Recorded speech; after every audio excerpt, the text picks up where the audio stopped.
बच्चों नमस्कार। मैं ए के ओझा आप सभी लोगों का हार्दिक स्वागत करता हूं, अभिनंदन करता हूं आज के फिजिक्स क्लास में। उम्मीद करता हूं आप सभी लोग अच्छे होंगे और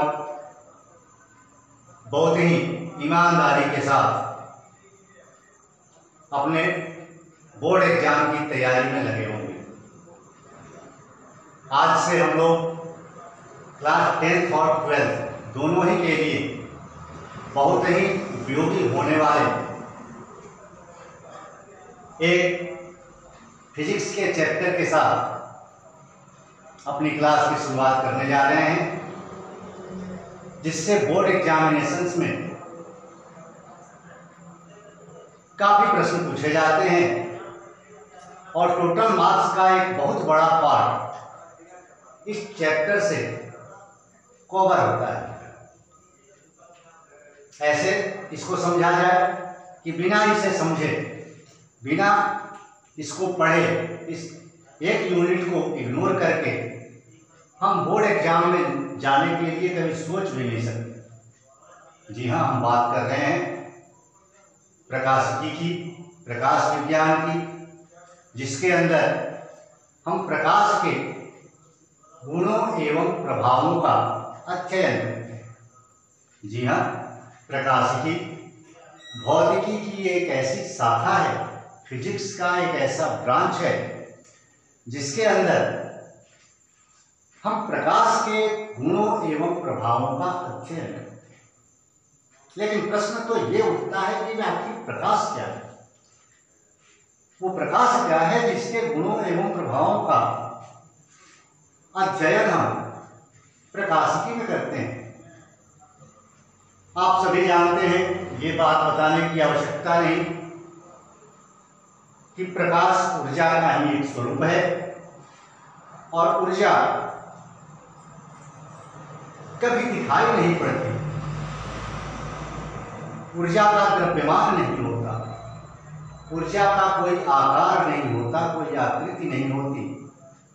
हम ऊर्जा के प्रभावों का अनुभव करते हैं और उस अनुभव के आधार पर उसकी उपस्थिति को जानते हैं, उसकी उपस्थिति का अनुभव करते हैं। जब हमने अपने आसपास की वस्तुओं को अपनी आंखों की सहायता से देख पाते हैं तो हम अनुभव करते हैं कि हम जहां की वस्तुओं को देख पाते हैं वहां प्रकाश है, और यदि हम कहीं की वस्तुओं को किसी स्थान पर जाकर वहां की वस्तुओं को नहीं देख पाते, बिल्कुल अंधेरा सा छा जाता है, ब्लैक ब्लैक सब कुछ दिखाई पड़ने लगता है, तो हम कहते हैं कि वहां प्रकाश की उपस्थिति नहीं है। अर्थात उसका मौलिक गुण प्रकाश का किसी पदार्थ को देखने में हमारे मस्तिष्क की सहायता करना है।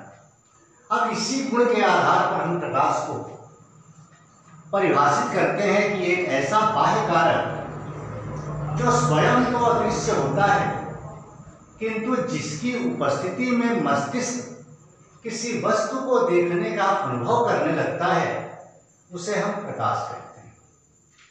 वह बाह्य कारक, वह भौतिक कारक जो स्वयं अदृश्य होता है, किंतु जिसकी उपस्थिति में हमारा मस्तिष्क किसी वस्तु को देखने का अनुभव करता है, उसे प्रकाश कहते हैं।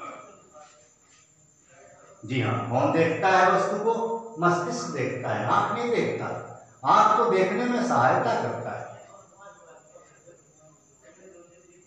नाक गंध लेने में सहायता करता है, गंध लेने का काम मस्तिष्क का है। कान सुनने में सहायता करते हैं, सुनने का काम मस्तिष्क का है। मस्तिष्क कंट्रोल रूम है और बाकी पार्ट्स की सहायता लेकर के ये विभिन्न वस्तुओं के अलग अलग गुणों का अनुभव करता है। अब सपोज करें यहां सूर्य है, यहां पृथ्वी है, और सूर्य से आने वाली निकलने वाली प्रकाशीय किरणों की, प्रकाश की उपस्थिति में हम पृथ्वी पर एक दूसरे को या अन्य वस्तुओं को, पेड़ पौधों को देख पाते हैं। अर्थात सूर्य का प्रभाव अगर पृथ्वी के ऊपर हमें महसूस होता है तो इसका सीधा मतलब यह है कि सूर्य से प्रकाश ऊर्जा निकल करके पृथ्वी तक आती होगी। Very simple.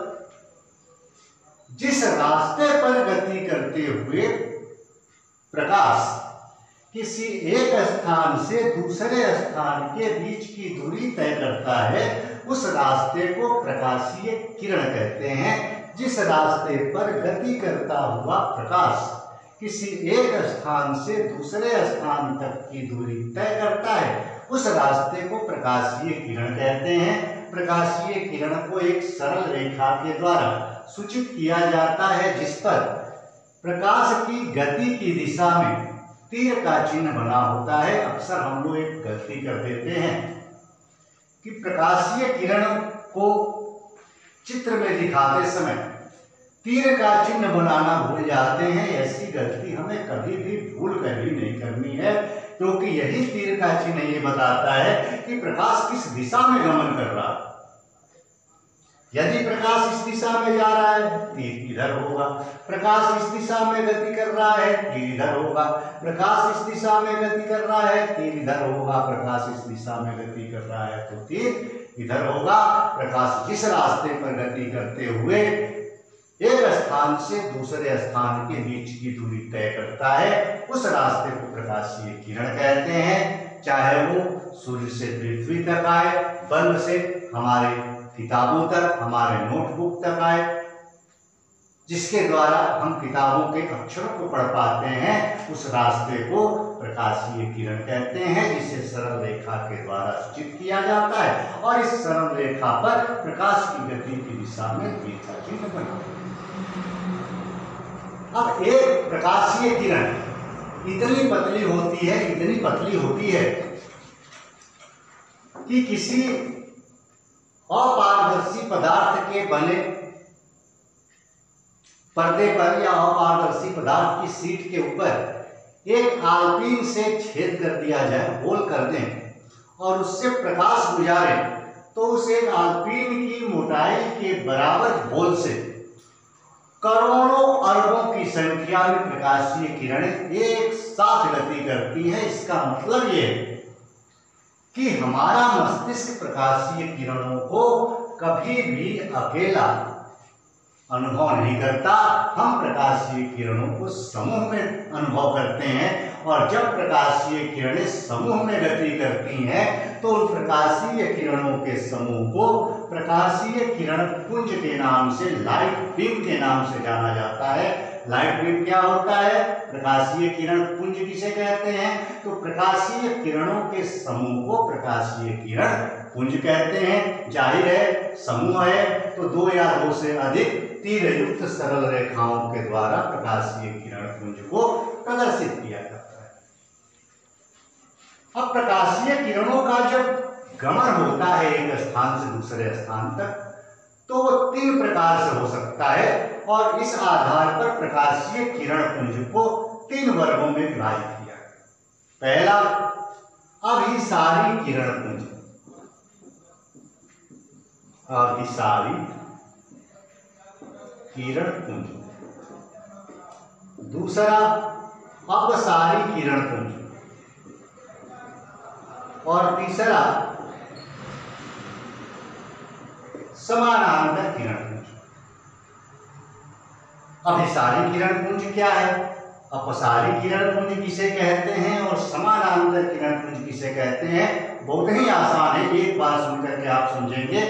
जब प्रकाशीय किरणें किसी विस्तृत क्षेत्र से निकलकर आगे बढ़ती हुई क्रमशः सूक्ष्म क्षेत्र की दिशा में सिकुड़ती जाती हैं, प्रकाश का स्रोत बड़ा होता है, और जैसे जैसे प्रकाशीय किरणें आगे की ओर बढ़ती हैं, क्रमशः उनके बीच की दूरी कम होती जाती है। ये किरणें सिकुड़ती हुई आगे की ओर जाती हैं, तो इन किरणों के समूह को अभिसारी किरण पुंज के नाम से जाना जाता है। अभिसारी किरण पुंज कहते हैं। जब प्रकाशीय किरणें किसी विस्तृत क्षेत्र से निकलकर आगे बढ़ती हुई क्रमशः सूक्ष्म क्षेत्र की दिशा में गमन करती हैं, गति करती हैं, तो ऐसी किरणों के समूह को अभिसारी किरण पुंज कहते हैं। आपने देखा होगा, आपके ज्योमेट्री बॉक्स में एक लेंस मिलता होगा जो किनारे किनारे से पतला बीच में मोटा होगा, उसको उत्तल लेंस कहते हैं। उस उत्तल लेंस को उठा लें, अपने बुक के ऊपर रख दें धूप में बैठ करके, और धीरे धीरे धीरे धीरे उसको ऊपर की ओर उठाएं। अब ऊपर की ओर उठाएंगे तो सूर्य का प्रकाश उस लेंस का, इतना बड़ा मान लीजिए लेंस है, तो इस लेंस के संपूर्ण क्षेत्रफल के ऊपर प्रकाश पड़ेगा सूर्य का। सपोज करें इधर कहीं सूर्य है, सूर्य से प्रकाश की किरणें आएंगी और इस लेंस के पूरे सरफेस पर आपतित होंगी। लेकिन धीरे धीरे ऊपर के उठाते जाएंगे तो एक निश्चित दूरी होती है, उस दूरी पर जब ले जाएंगे तो सारी किरणें जो हैं वो एक छोटे से स्पॉट को कवर करती हैं और सारी किरणें इसी पर आकर के मिलने लगती हैं।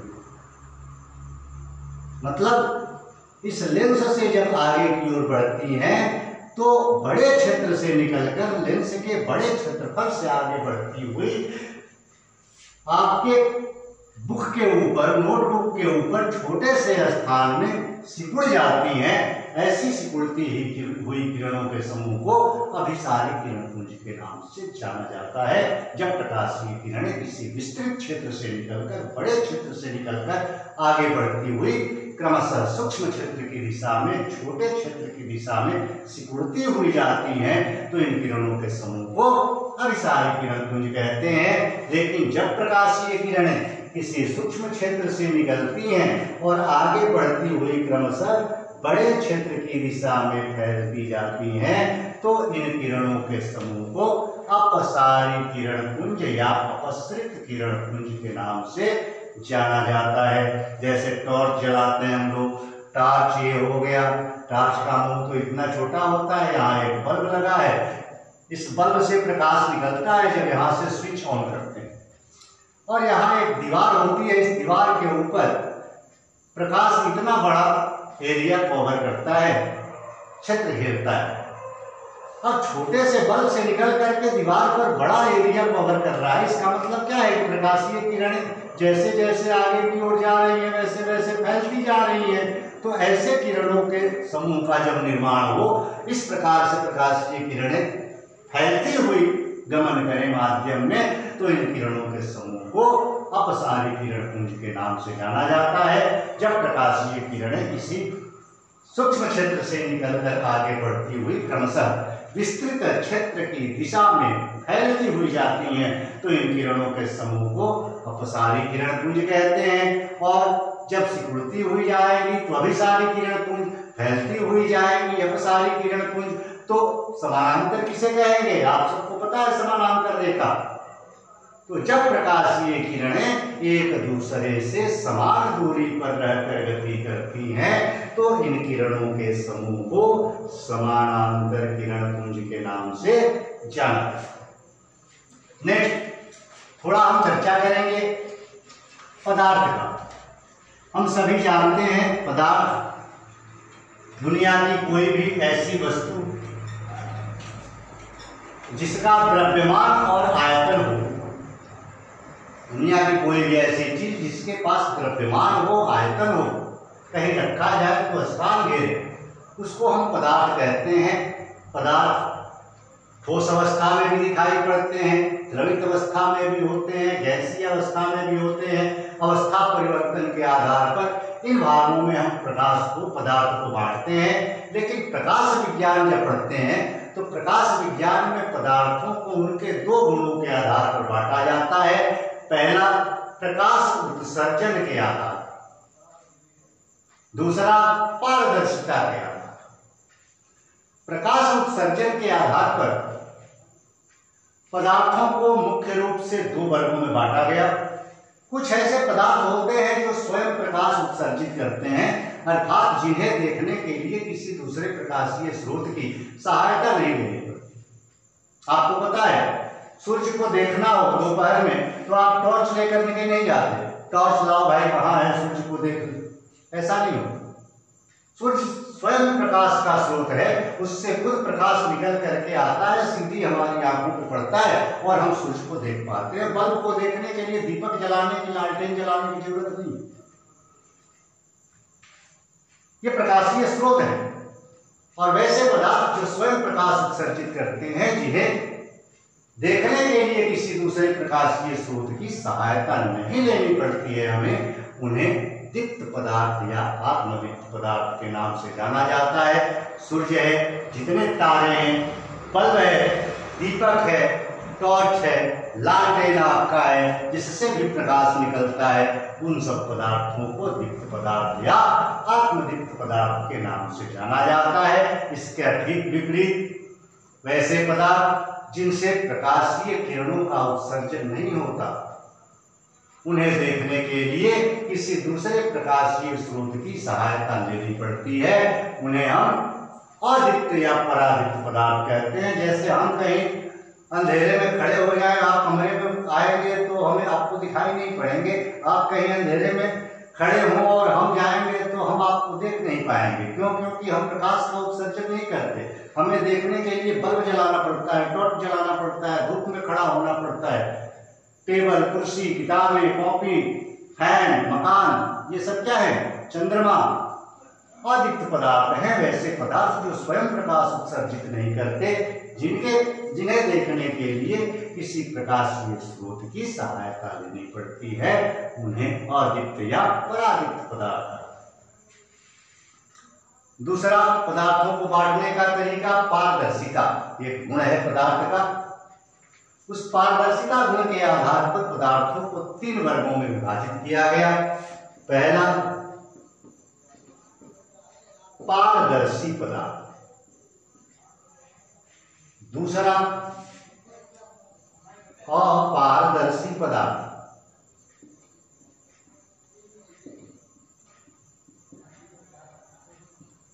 और तीसरा, पारभासी पदार्थ। पारभासी पदार्थ। पारदर्शी पदार्थ किसे कहते हैं? तो वैसे पदार्थ जिन पर पड़ने के बाद प्रकाशीय किरणें आसानी से दूसरी ओर चली जाती हैं। वैसे पदार्थ जिन पर प्रकाशीय किरणें पड़े और आसानी से दूसरी ओर चली जाए, उन पदार्थों को पारदर्शी पदार्थ कहा जाता है। आपको पता है, कांच से प्रकाशीय किरणें आसानी से गमन करती हैं। कांच का एक सीट हो, उस पर टॉर्च जलाएं, टॉर्च के आगे की दीवार जो है, बल्ब के आगे एक दीवार होती है, वो कांच की होती है, और बल्ब से जितना भी प्रकाश निकलता है उस कांच की दीवार के दूसरी ओर चला जाता है। ऐसे पदार्थों को पारदर्शी पदार्थ कहा जाता है।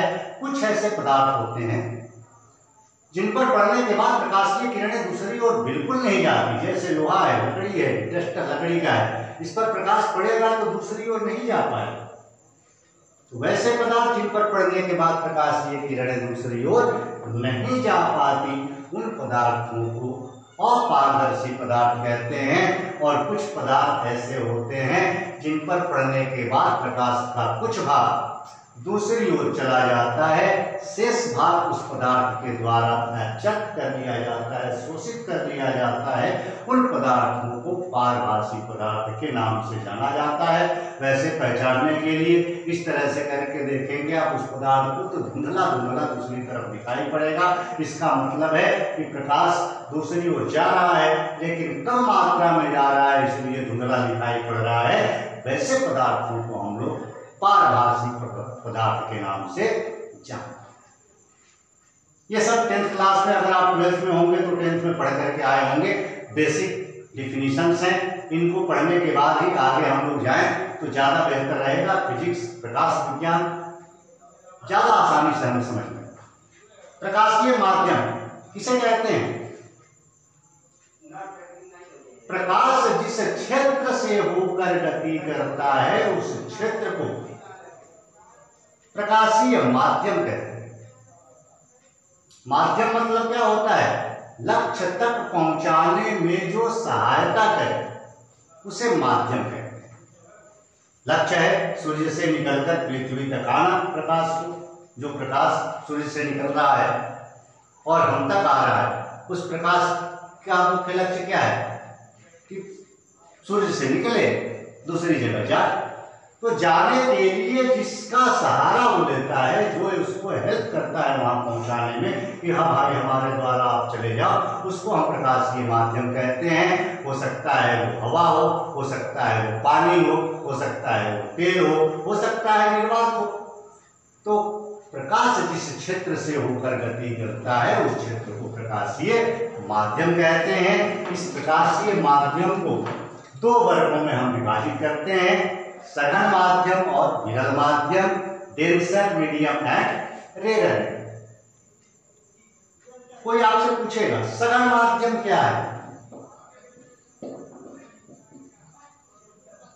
सघन माध्यम किसे कहते हैं, विरल माध्यम किसे कहते हैं? What is denser and rare medium? आपकी किताबों में बहुत छोटा सा एक लाइन का डेफिनेशन लिखा गया है कि जिस माध्यम में प्रकाश की चाल कम होती है उसे सघन माध्यम कहते हैं, जिस माध्यम में प्रकाश की चाल अधिक होती है उसे विरल माध्यम कहते हैं। लेकिन समस्या ये है कि हम साइंस पढ़ रहे हैं और कारणों को अगर ना जाने तो फिर साइंस पढ़ने का कोई फायदा नहीं है। अगर हमसे किसी ने पूछ दिया कि क्या कारण है कि सघन माध्यम में प्रकाश की चाल कम होती है और विरल माध्यम में प्रकाश की चाल अधिक होती है, रीजन क्या है? हमें बताना पड़ेगा। क्या बताना पड़ेगा? कि वैसे प्रकाशीय माध्यम जिनमें प्रकाश की गति में बाधा उत्पन्न करने वाले कारकों का घनत्व अधिक होता है उन्हें प्रकाशीय सघन माध्यम कहते हैं। वैसे माध्यम जिनमें प्रकाश की गति में बाधा उत्पन्न करने वाले कारक resisting factors which opposes the speed of light वो अधिक होते हैं, उनको हम सघन माध्यम कहते हैं। और प्रकाश की गति में बाधा उत्पन्न करने वाले फैक्टर्स जब ज्यादा होंगे तो जाहिर है प्रकाश की गति में अधिक बाधा उत्पन्न होगी, इसलिए सघन माध्यम में प्रकाश की चाल कम होती है। ऐसे प्रकाशीय माध्यम जिनमें प्रकाश की गति में बाधा उत्पन्न करने वाले कारकों का घनत्व कम होता है उन्हें प्रकाशीय विरल माध्यम कहते हैं। और जब प्रकाश की गति में बाधा उत्पन्न करने वाले कारकों का घनत्व कम होगा तो जाहिर है कि उसमें प्रकाश अधिक वेग से गति करेगा, अतः विरल माध्यम में प्रकाश का वेग अधिक होगा। जिस माध्यम में प्रकाश की गति में बाधा उत्पन्न करने वाले कारकों का घनत्व अधिक होता है उसे प्रकाशीय सघन माध्यम कहते हैं। सघन माध्यम में प्रकाश की चाल कम होती है और जिस माध्यम में प्रकाश की गति में बाधा उत्पन्न करने वाले कारकों का घनत्व अधिक होता है उन्हें प्रकाशीय वैसे माध्यम जिनमें प्रकाश की गति में बाधा उत्पन्न करने वाले कारकों का घनत्व कम होता है उन्हें प्रकाशीय विरल माध्यम कहते हैं। विरल माध्यम में प्रकाश की चाल अधिक होती है। प्रकाश की चाल सबसे अधिक हवा या निर्वात में होती है, एयर और वैक्यूम में होती है, जिसकी वैल्यू होती है C = अप्रॉक्स 3 × 10⁸ मीटर/सेकंड। हवा या निर्वात में प्रकाश की चाल लगभग 3 × 10⁸ मीटर/सेकंड होती है।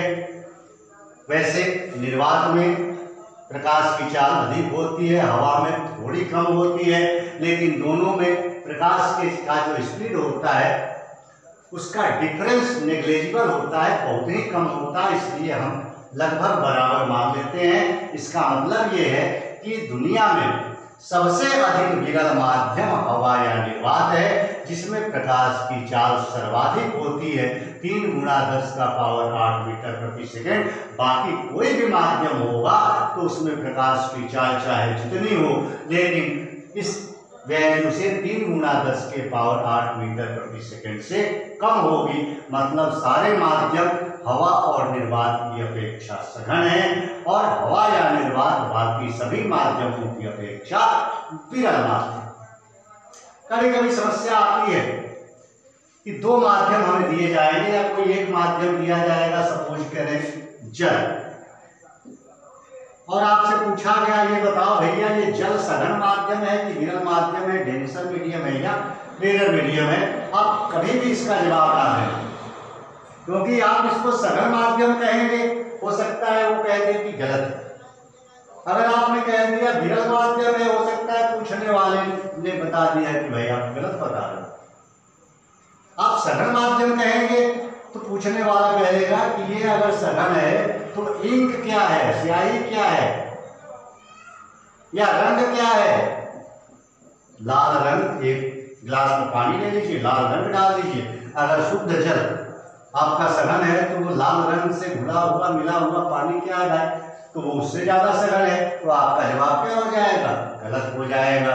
इन दोनों में ये विरल हो जाएगा और ये सघन हो जाएगा, क्योंकि सादे पानी में प्रकाश अधिक वेग से गति करेगा, और लाल रंग, हरा रंग, नीला रंग, कोई भी रंग उस जल में बोल दीजिए तो प्रकाश की चाल उसमें कम हो जाएगी, क्योंकि उन रंग के कण जो हैं वो प्रकाश को अपने अंदर अवशोषित कर लेंगे। जल में प्रकाश को सोखने का गुण प्रभाव जो इफेक्ट होगा वो ज्यादा होगा, उसकी प्रॉपर्टी बढ़ेगी। अगर आपने कह दिया ये विरल है तो कोई कहेगा कि तब हवा क्या है। अगर जल विरल माध्यम है तो हवा क्या है, तो आप फंस जाएंगे। अगर जल विरल है तो हवा क्या है भाई, जल में प्रकाश की चाल हवा से कम होती है, हवा में तो सबसे ज्यादा होती है।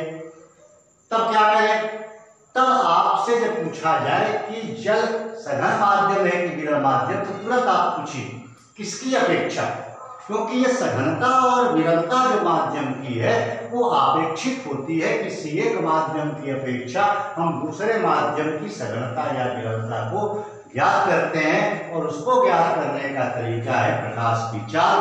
दोनों माध्यमों में प्रकाश को गमन कराएं, जिस माध्यम में प्रकाश की चाल अधिक होगी वो विरल माध्यम होगा, और जिस माध्यम में प्रकाश की चाल कम होगी वो सघन माध्यम।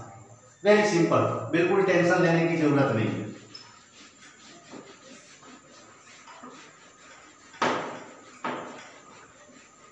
आगे हम लोग प्रकाश के परावर्तन को अगले क्लास में देखेंगे। आप लोग ये बेसिक जितने भी डिफिनीशंस हैं इसको अच्छी तरह से समझिए। बहुत आसान है, समझाने में इतना समय लगा, अगर एक बार आप पढ़ लें तो रिवीजन करने में 5 मिनट मुश्किल से लगता है। और कैसे रिवीजन करेंगे, एक बार याद हो जाए हर 2 दिन के बाद रिवीजन करते रहें। कैसे भाई, तो भौतिकी की वह शाखा जिसके अंतर्गत प्रकाश के गुणों एवं प्रभावों का अध्ययन किया जाता है उसे प्रकाशिकी या प्रकाश विज्ञान कहते हैं। वह बाह्य कारक जो स्वयं अदृश्य होता है किंतु जिसकी उपस्थिति में मस्तिष्क किसी वस्तु को देखने का अनुभव करता है उसे प्रकाश कहते हैं। प्रकाश जिस रास्ते पर गति करते हुए किसी एक स्थान से दूसरे स्थान के बीच की दूरी तय करता है उस रास्ते को प्रकाशीय किरण कहते हैं। प्रकाशीय किरण को सरल रेखा के द्वारा प्रदर्शित किया जाता है जिस पर प्रकाश की गति की दिशा में तीर का चिन्ह बना होता है। प्रकाशीय किरणों के समूह को प्रकाशीय किरण पुंज कहते हैं। प्रकाशीय किरण पुंज 3 प्रकार की होती है। जब प्रकाशीय किरणें किसी सूक्ष्म क्षेत्र से निकलकर आगे बढ़ती हुई क्रमशः विस्तृत क्षेत्र की दिशा में फैलती जाती हैं तो इन किरणों के समूह को अपसारी या अपसृत किरण पुंज कहते हैं। जब प्रकाशीय किरणें किसी विस्तृत क्षेत्र से निकलकर आगे बढ़ती हुई क्रमशः सूक्ष्म क्षेत्र की दिशा में सिकुड़ती हुई जाती हैं तो इन किरणों के समूह को अभिसारी किरण पुंज कहते हैं। और जब प्रकाशीय किरणें एक दूसरे से समान दूरी पर रहकर गति करती हैं तो इन किरणों के समूह को समानांतर किरण पुंज कहते हैं। दुनिया की कोई भी ऐसी चीज जो स्थान घेरे तथा जिसका कुछ न कुछ द्रव्यमान हो उसे पदार्थ कहते हैं। प्रकाश विज्ञान में पदार्थों को उनके दो गुणों के आधार पर विभाजित किया जाता है। पहला प्रकाश उत्सर्जन के आधार पर। प्रकाश उत्सर्जन के आधार पर पदार्थ दो प्रकार के होते हैं, दीप्त पदार्थ और अदीप्त पदार्थ। वैसे पदार्थ जो स्वयं प्रकाश उत्सर्जित करते हैं, जिन्हें देखने के लिए किसी दूसरे प्रकाशीय स्रोत की सहायता नहीं लेनी पड़ती, उन्हें दीप्त पदार्थ या आत्मदीप्त पदार्थ कहते हैं। जैसे सूर्य हो गया, दीपक हो गया, बल्ब हो गया, ये सब क्या है? दीप्त पदार्थ हैं। और वैसे पदार्थ जो स्वयं प्रकाश उत्सर्जित नहीं करते बल्कि किसी प्रकाशीय स्रोत द्वारा निकलने वाले प्रकाश की सहायता से दिखाई पड़ती हैं, उन्हें अदीप्त पदार्थ या परादीप्त पदार्थ कहते हैं। जैसे लोहा, लकड़ी, हम, आप, घोड़ा, बैल इत्यादि। पारदर्शिता के आधार पर पदार्थों को 3 वर्गों में विभाजित किया जाता है। पारदर्शी पदार्थ, अपारदर्शी पदार्थ, पारभासी पदार्थ। वैसे पदार्थ जिन पर पड़ने के बाद प्रकाशीय किरणें आसानी से दूसरी ओर चली जाती हैं, उन्हें पारदर्शी पदार्थ कहते हैं। वैसे पदार्थ जिन पर पड़ने के बाद प्रकाश दूसरी ओर नहीं जा पाता, उन्हें अपारदर्शी पदार्थ कहते हैं। और वैसे पदार्थ जिन पर पड़ने के बाद प्रकाश का कुछ भाग दूसरी ओर चला जाता है, शेष भाग उस पदार्थ के द्वारा अवशोषित कर लिया जाता है, उन्हें पारभासी पदार्थ के नाम से जाना जाता है। पारदर्शी पदार्थ का एग्जाम्पल हम दे सकते हैं कांच को। अपारदर्शी पदार्थ लोहा, लकड़ी। पारभासी पदार्थ वो पेज एक कॉपी का ले लीजिए, उसमें तेल लगा लीजिए, वो पारभासी पदार्थ हो गया। घिसा हुआ कांच, टॉर्च के आगे का कांच निकाल लीजिए, दीवार पर घिस दीजिए, उसको स्क्रैच आ जाएगा। और स्क्रैच आ जाएगा, उसको फिर से टॉर्च के अंदर लगाइएगा तो पहले जितना प्रकाश निकलता था टॉर्च से बाहर नहीं निकलेगा। इसका मतलब कि घिसा हुआ कांच प्रकाश को अवशोषित करने की क्षमता रखता है और वो पारदर्शी ना होकर के पारभासी बन जाता है। प्रकाश जिस क्षेत्र से गति करता है उस क्षेत्र को प्रकाशीय माध्यम कहते हैं। जैसे हवा, पानी, तेल, निर्वात, कांच इत्यादि क्या है? प्रकाशीय माध्यम है जिनसे होकर प्रकाश गमन कर सकता है। और प्रकाशीय माध्यमों को 2 भागों में बांटा गया। पहला सघन माध्यम, दूसरा विरल माध्यम। ऐसे प्रकाशीय माध्यम जिनमें प्रकाश की गति में बाधा उत्पन्न करने वाले कारकों का घनत्व अधिक होता है, उन्हें प्रकाशीय सघन माध्यम कहते हैं। सघन माध्यम में प्रकाश की चाल कम होती है। और ऐसे प्रकाशीय माध्यम जिनमें प्रकाश की गति में बाधा उत्पन्न करने वाले कारकों का घनत्व कम होता है, उन्हें प्रकाशीय विरल माध्यम कहते हैं। प्रकाशीय विरल माध्यम में प्रकाश की चाल अधिक होती है। प्रकाश की चाल सबसे अधिक हवा या निर्वात में होती है। C = 3 × 10⁸ मीटर/सेकेंड। इस वैल्यू को हमेशा याद रखना है, क्योंकि जब न्यूमेरिकल प्रॉब्लम सॉल्व करेंगे तो इस वैल्यू की आपको जरूरत पड़ेगी। प्रश्न जब एग्जाम में पूछे जाते हैं तो कभी कभी हवा में प्रकाश की चाल का मान सवाल में दे दिया जाता है, कभी कभी नहीं दे दिया जाता है, क्योंकि ये कांस्टेंट वैल्यू है। इसको सवाल पूछने वाला ये समझता है कि बच्चा जिसने लाइट पढ़ा है उसको ये याद होगा, इसलिए आप याद कर लें। अगले दिन प्रकाश के परावर्तन के बारे में पढ़ेंगे, दर्पण के बारे में पढ़ेंगे, प्रतिबिंब के बारे में पढ़ेंगे। आज की क्लास यहीं तक। धन्यवाद।